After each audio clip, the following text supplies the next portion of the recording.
खाबीज की दहशत। एक छोटा सा गांव जहां चारों तरफ हरियाली ही हरियाली थी, लेकिन इस हरियाली के पीछे एक डर भी छुपा था। खाबीज का डर। कहते हैं कि खाबीज इसी जंगल में रहता है। उसकी आंखें अंगारे की तरह लाल और उसकी मौजूदगी ठंडी हवा के झोंकों से महसूस होती थी। गांव वाले अक्सर खाबीज की कहानियां सुनाते थे। बच्चों को डराया जाता था कि अगर शरारत करोगे तो खाबीज उठा ले जाएगा। जैसे ही सूरज डूबता, जंगल में सन्नाटा छा जाता। किसी में इतनी हिम्मत नहीं थी कि जंगल के पास भी जाए। खाबीज के डर ने गांव वालों को जकड़ रखा था। रात को सब अपने घरों में दुबके रहते, खाबीज के नाम से कांपते हुए। खाबीज सिर्फ एक कहानी नहीं था, बल्कि उनकी जिंदगी का एक सच था। सालों से खाबीज के किस्से कहानियों में घुलते रहे। लोगों का मानना था कि खाबीज किसी जंगली जानवर की आत्मा है जो बदला लेने के लिए भटक रही है। कुछ लोग तो यह भी कहते थे कि उन्होंने खाबीज को देखा है, लेकिन उनकी बातों पर कोई यकीन नहीं करता था। लेकिन फिर भी खाबीज का डर गांव वालों के दिलों में गहराई तक बैठा हुआ था।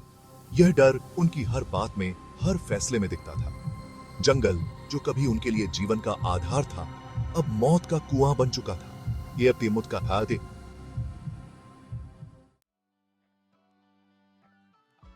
रमेश, जो शहर में पला बढ़ा था, गांव वापस लौटा था। वह अपने दादा दादी से मिलने आया था। रमेश ने शहर में पढ़ाई की थी और वह आधुनिक सोच वाला था। वह इन पौराणिक कहानियों और अंधविश्वासों पर यकीन नहीं करता था। जब गांव वालों ने रमेश को खाबीज की कहानियां सुनाई तो वह हंस पड़ा। उसने कहा, ये सब बकवास है, ऐसा कुछ नहीं होता। रमेश का मानना था कि शिक्षा और विज्ञान ही सबसे बड़ी ताकत है। वह अंधविश्वासों को जड़ से मिटा देना चाहता था। तुम नहीं जानते रमेश, एक बुजुर्ग ने कहा, खाबीज असली है, वह बहुत खतरनाक है। लेकिन रमेश ने उनकी एक न सुनी। उसने ठान लिया था कि वह गांव वालों को दिखाकर रहेगा कि खाबीज जैसी कोई चीज नहीं होती। रमेश का अहंकार देखकर गांव वाले चुप हो गए। वे जानते थे कि रमेश को समझाना बेकार है। शहर की चकाचौंध ने उसे अंधा बना दिया था। वे मन ही मन प्रार्थना करने लगे कि रमेश को अपनी गलती की सजा न भुगतनी पड़े। रमेश के दोस्त भी उसके साथ गांव आए थे। वे भी शहर के ही थे और रमेश की तरह खाबीज की कहानियों को बकवास समझते थे। एक दिन रमेश ने जंगल में जाने का फैसला किया। उसने अपने दोस्तों से कहा, चलो इस जंगल की सैर करते हैं और देखते हैं कि यह खाबीज है कहां। रमेश के दोस्त उसके साथ जाने को तैयार हो गए। वे उत्साह से भर गए थे। उन्हें लग रहा था कि वे किसी बड़े साहसिक काम पर निकल रहे हैं। वे जंगल के किनारे पहुंचे। सूरज ढल रहा था और जंगल में अंधेरा छा रहा था। हवा ठंडी थी और पेड़ों की सरसराहट से डरावनी आवाजें आ रही थीं। रमेश के दोस्तों के मन में थोड़ा डर पैदा होने लगा था। रमेश, शायद हमें वापस लौट जाना चाहिए, एक दोस्त ने कहा। लेकिन रमेश पीछे हटने को तैयार नहीं था। डरो मत, उसने कहा, खाबीज जैसी कोई चीज नहीं होती।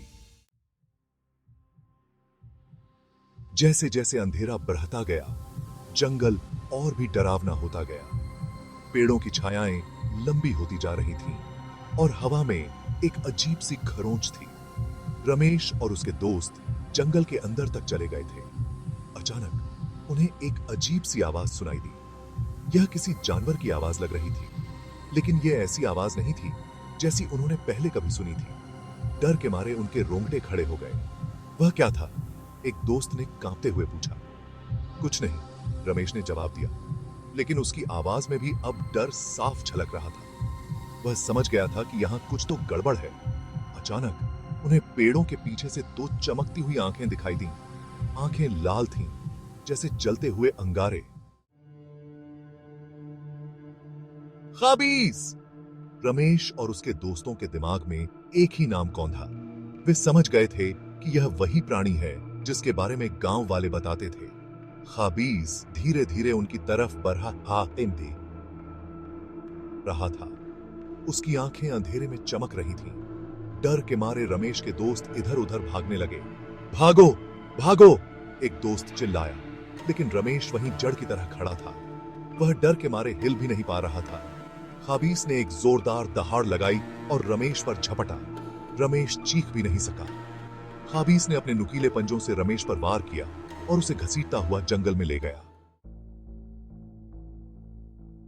सुबह हुई तो रमेश के दोस्त गांव वापस लौट आए। वे बुरी तरह डरे हुए थे। उन्होंने गांव वालों को सारी कहानी बताई। रमेश के दादा दादी अपने पोते की मौत की खबर सुनकर बिलख पड़े। गांव वालों ने जंगल में रमेश को ढूंढा, लेकिन उसका कहीं पता नहीं चला। खाबीस रमेश को अपने साथ ले गया था। इस घटना के बाद गांव में सन्नाटा छा गया। रमेश की मौत ने सभी को हिलाकर रख दिया था। अब कोई भी खाबीस के होने पर सवाल नहीं उठा रहा था। रमेश का अहंकार उसकी मौत का कारण बना था। खाबीस का डर एक बार फिर गांव में घर कर गया था। खाबीस की कहानी एक चेतावनी की तरह थी। यह कहानी बताती थी कि प्रकृति के नियमों को तोड़ना खतरनाक हो सकता है। खाबीस जंगल की रक्षा करता था।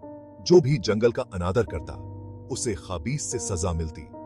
रमेश की मौत ने गांव वालों को यह याद दिला दिया था कि उन्हें प्रकृति का सम्मान करना चाहिए। खाबीस का राज जंगल के साथ दफन हो गया था, लेकिन उसका डर हमेशा के लिए गांव वालों के दिलों में बना रहा।